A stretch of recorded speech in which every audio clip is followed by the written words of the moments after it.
Et salut tout le monde, je suis sur la chaîne Lorenzo High Tech, comme dans le titre. Aujourd'hui on va parler du Oppo Reno 8 Pro. Alors je sais que j'ai déjà fait une vidéo test sur ce smartphone. Aujourd'hui c'est une vidéo retour d'expérience après 3 mois d'utilisation de ce smartphone. Mais avant de commencer la vidéo, si vous n'êtes toujours pas de ma chaîne YouTube, abonnez-vous, allez 100% High Tech.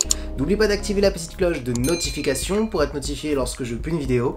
Et aussi à ma page Instagram Lorenzo High Tech, je ne sont des informations, des promotions, tout ça en story. Et maintenant c'est parti. Du coup, avant de vous donner les caractéristiques et mon avis sur ce smartphone après 3 mois d'utilisation, petit rappel de la gamme de ce Oppo Reno 8 Pro, on est sur un smartphone haut de gamme, bien en dessous des 1000 € parce qu'on est sur la gamme Oppo Reno. Il a été annoncé à 800 €, mais là actuellement avec les périodes de fête, il y a pas mal de promotions sur pas mal de sites de revendeurs. On peut le trouver à 700 €, donc franchement 700 € c'est vraiment très intéressant par rapport aux caractéristiques que je vais vous donner sur ce smartphone. Donc voilà, je me suis dit ça serait intéressant de faire un petit retour d'expérience après 3 mois d'utilisation. Du coup, commençons par les caractéristiques de la face avant. Alors tout de suite, ce que je peux vous dire, c'est qu'on a un écran qui est vraiment très immersif. Franchement, on a un écran qui est très bord à bord, borderless, en haut, en bas, sur les côtés, comme vous pouvez le voir.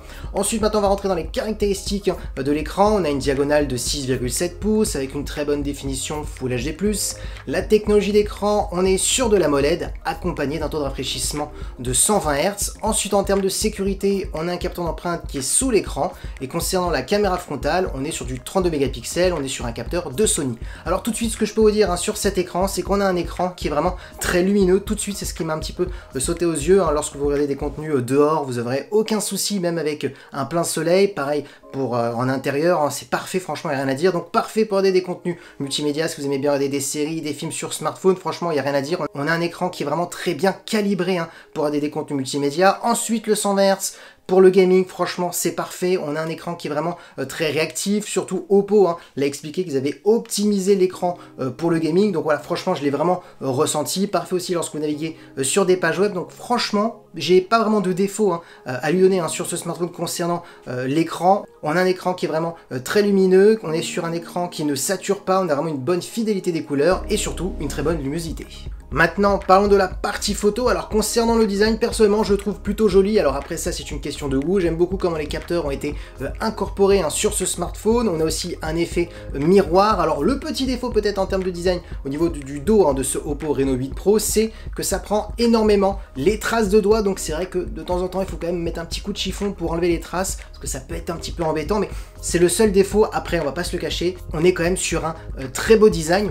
Maintenant, on va parler des capteurs que possède ce Oppo Reno 8 Pro. On a un capteur principal, donc ça va être le meilleur capteur que vous allez retrouver sur ce Oppo Reno 8 Pro. On est sur un capteur de 50 mégapixels, pas n'importe lequel, on est sur un capteur de Sony, le IMX766, qui est très connu, qui est souvent très bon. Ensuite, on a un ultra grand angle pour faire des photos à plan large, on est sur du 8 mégapixels, et on a un macro pour terminer de 2 mégapixels pour faire des photos d'objets ultra près. Et concernant la partie vidéo, on peut filmer jusqu'à de la 4K en 30 images par seconde. Du coup, ce que je peux vous dire concernant la partie photo de ce Oppo Reno 8 Pro, c'est qu'on est pour ma part sur un excellent photophone, bien entendu par rapport à sa gamme de prix. Il se rapproche pour ma part de pas mal de smartphones à plus de 1000 €. Donc voilà, franchement c'est un bon point parce que beaucoup de smartphones pêchent souvent dans cette zone de prix. La partie photo des fois c'est pas vraiment le gros point, on met plus les performances et moins la partie photo. Là ce que je peux vous dire c'est qu'on est sur un excellent photophone. Alors le premier capteur principal de 50 mégapixels, c'est le meilleur capteur que vous allez retrouver sur ce Oppo, je vous le dis tout de suite, avec la puce Mari Silicon X qui est là. On voit qu'on a un bon traitement photo chez Oppo, c'est un bon point parce que souvent cette puce on la retrouve sur les smartphones plus chers, plus haut de gamme, souvent sur les Oppo Find X5, Oppo Find X5 Pro, donc ça c'est un bon point de le retrouver sur cette gamme de Reno.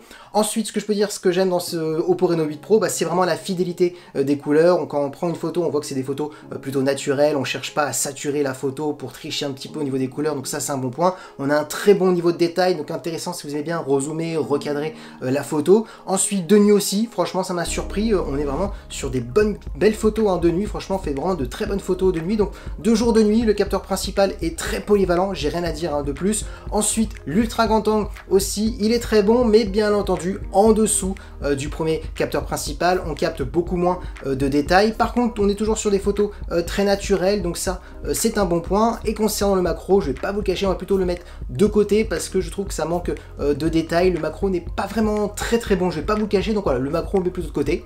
Et ensuite, concernant la partie vidéo, par contre, non, on est sur un très bon vidéophone. On a vraiment une très bonne 4K en 30 images par seconde. Concernant la stabilisation, c'est correct, mais bien entendu, c'est pas la meilleure stabilisation du marché sur ce tarif, je vous le dis tout de suite. Maintenant, comme je le dis à chaque fois dans chaque vidéo, pour chaque smartphone, c'est toujours mieux d'acheter un petit stabilisateur à 60 € et ça va vachement améliorer la stabilisation de votre smartphone. Maintenant, parlons de performance, alors on a 8 Go de RAM accompagné d'un processeur de MediaTek, c'est le Dimensity 8100 Max. Pour les gens qui ne connaissent pas ce processeur, on est sur un très bon processeur, un équivalent chez Qualcomm, on serait sur un Snapdragon 888, donc on est sur un processeur haut de gamme. Alors certes, on n'est pas sur le dernier processeur de MediaTek ou le dernier processeur de Qualcomm, mais on est vraiment sur un smartphone qui est très performant, surtout qu'en plus il y a eu un petit partenariat avec MediaTek et Oppo pour vraiment optimiser au maximum le processeur, et franchement ce que je peux vous dire c'est que ça se voit. J'ai fait tourner tous les derniers jeux vidéo les plus gourmands comme Call of Duty Mobile en mettant les graphismes en ultra, le taux de rafraîchissement en ultra, et tout de suite ce qui m'a surpris c'est que le smartphone ne chauffe pas du tout, donc il a même un avantage par rapport au Snapdragon 888, c'est au niveau de la chauffe, parce que le smartphone reste vraiment très froid, même avec des heures de jeu. Alors très froid, il chauffe un petit peu, mais c'est vraiment très minime par rapport au nombre d'heures que j'ai testé ce smartphone. Donc il fera tourner tous les derniers jeux vidéo, les applications les plus gourmandes. Ensuite, bien entendu, j'ai oublié de dire qu'il est 5G, donc parfait en termes de connexion, j'ai pas eu de soucis. Donc si vous avez un forfait 5G, bah ça sera parfait avec ce smartphone. Ensuite, on a un son stéréo, que je peux vous dire qu'on est sur un très bon son stéréo, franchement parfait pour des contenus multimédia si vous voulez pas mettre un casque. Un son qui est plutôt puissant, alors qui peut un petit peu saturer si vous le mettez au maximum. Mais voilà, ce qui m'a plutôt surpris, c'est vraiment la puissance que peut réserver ce Oppo Reno 8 Pro. On a franchement une bonne qualité, donc voilà, pas de souci au niveau du son. Ensuite, concernant la batterie, on est sur du 4500 mAh avec de la recharge ultra rapide de 80 watts, donc ça c'est encore pour ma part un autre bon point. En 11 minutes, vous pouvez gagner 50% d'autonomie, donc ça c'est un bon point. Et ensuite, en termes de connectivité, on a du Bluetooth 5, de la Wi-Fi 6 et du Type-C pour le recharger. Du coup, petit rappel du prix, il a été annoncé à 800 €, mais maintenant actuellement avec les périodes de fête, on peut le retrouver à 700 €. Pour ma part, il est encore plus intéressant à 700 €. Les points qu'il faudrait vraiment noter de ce smartphone, c'est vraiment l'écran qui est bien calibré, on est sur du Full HD+, de l'AMOLED, du 120 Hz, un écran qui est vraiment très immersif parce qu'on a vraiment très peu de bordure, pratiquement pas de bordure, j'ai envie de dire. Donc un écran parfait, polyvalent pour avoir des comptes multimédia, pour faire du gaming, du surf. Ensuite, concernant la partie photo, je le trouve plutôt polyvalent parce qu'on a de très bons résultats de jour comme de nuit. Pareil pour la partie vidéo. Le processeur, même si on n'est pas sur le tout dernier processeur de MediaTek ou de Qualcomm, et il est largement performant pour faire tourner tous les derniers jeux vidéo avec les graphismes en ultra. Pareil pour les applications gourmandes. Et on a aussi de la recharge rapide de 80 watts. Franchement, en 11 minutes, vous gagnez 50% de batterie. Donc franchement, on est vraiment sur un smartphone qui est très polyvalent un peu partout. Donc pour 700 €, il est encore plus intéressant, mais même à 800 €, c'était déjà un bon prix. Donc voilà, franchement, mon avis global, c'est qu'on est sur un excellent smartphone. Il fait partie pour ma part de mon coup de cœur pour 2022. Du coup, dites-moi en commentaire si ce Oppo Reno 8 Pro vous intéresse. N'hésitez pas à me laisser des commentaires si vous avez des questions sur ce Oppo Reno 8 Pro. Et voilà, la vidéo est terminée. J'espère que la vidéo vous a plu. Si c'est le cas, n'oubliez pas le petit pouce like, de vous abonner sur cette chaîne YouTube et d'activer la petite cloche de notification pour être notifié lorsque je publie une vidéo. Et aussi à ma page Instagram Lorenzo High Tech. Je donne souvent des informations, des promotions, tous en story. Et maintenant, je vous dis à très bientôt.